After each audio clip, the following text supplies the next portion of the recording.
Okay, boys and girls, hi, it's Mrs. Fennig. I'm here today to teach you another mindfulness lesson. Today we're going to talk about generosity. But first, we're going to practice our mindful breathing using anchor words that we learned in our last lesson. So I'd like for you to find your mindful body. Remember, your mindful body is where you're sitting in the learning position. Your bottoms are rooted into the ground. You grow roots like a flower. And that brings your stem, which is your spine, up nice and tall, and your shoulders should be away from your ears. Great.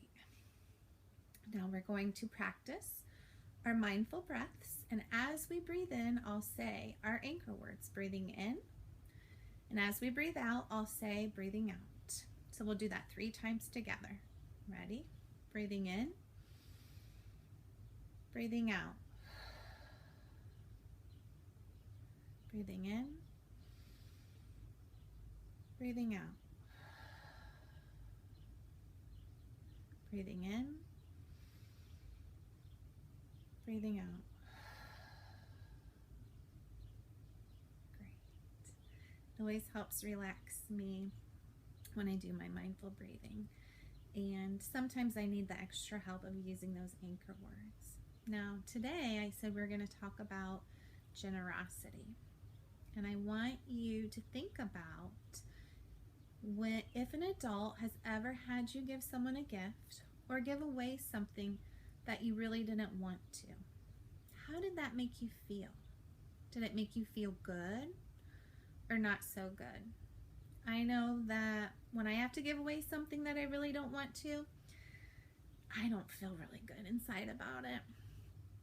But there are times when I have something picked out for someone and I'm really excited to give that to them. And it was of my choice and it is just my idea. And that makes me feel really, really good inside. And that is what we call generosity. When we give someone something and it makes us feel really, really good inside. And generosity doesn't have to deal with lots of money or big gifts. It can just be small acts of kindness. And when we do that, we fill our hearts up with love and our love light shine really bright. And it's a really nice gift to be able to be generous to others. So we're going to talk about a few examples in ways that you can be generous at school, or maybe since we're home, generous at home as well, okay? If you'd like to, why I talk about these examples to help you relax and think with an open mind, you can sit in your mindful body and close your eyes if that makes you feel good. I know sometimes closing my eyes and doing mindful lessons helps me relax as well.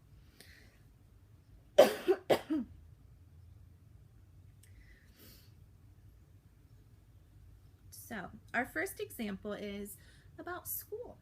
I want you to close your eyes. I want you to imagine that you're walking up to the school door and you see a friend, and that friend has their book bag, their lunchbox, and their knapsack with them, and they can't open the door. What does your heart tell you that you want to do for them? I hope your heart's telling you that you want to open the door for them. That is a very generous act because that person or friend may not know what to do and may be wondering, how can I get that door open? And then you open that for them, and then their heart and love light warm because they think, oh, that's so kind. So that is an act of generosity. Okay, so that's one example. Another, think of this. You're at home and you see your mom and she's carrying the laundry basket and it's piled high with clean laundry. And then you might see something on the floor. She's wondering, oh no, she's thinking I might trip on that. But you see it, you go, you move that toy or your dad's shoe out of the way.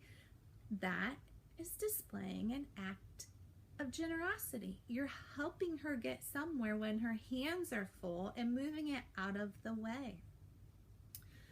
What else do you think would be a generous act if you saw your mom with that large laundry basket? Oh, you're right. It would be to help her fold that laundry, because I bet all of you have had lessons on folding washcloths and napkins and hand towels.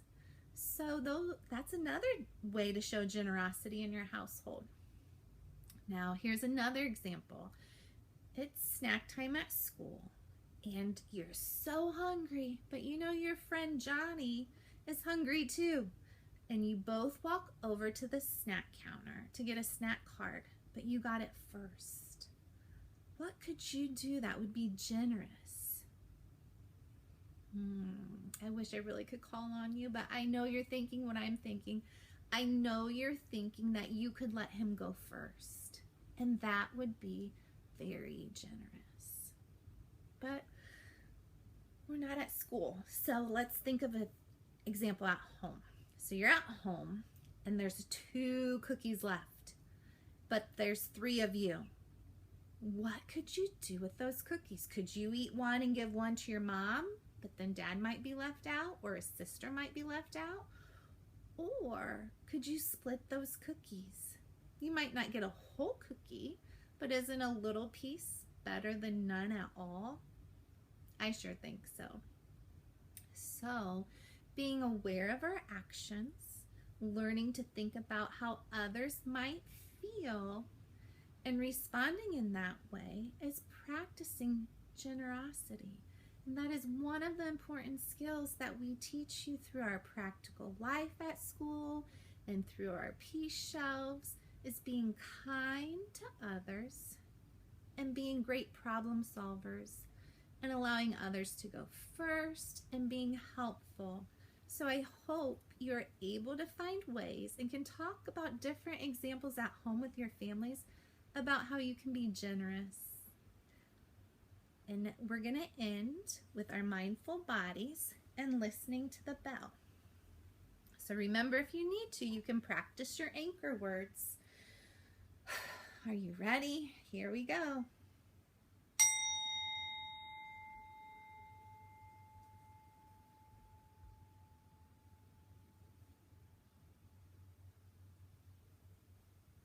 Thank you. My heart is full of love and generosity. I'm sending love and kindness, kindful thoughts to all of you every day. Have a beautiful week.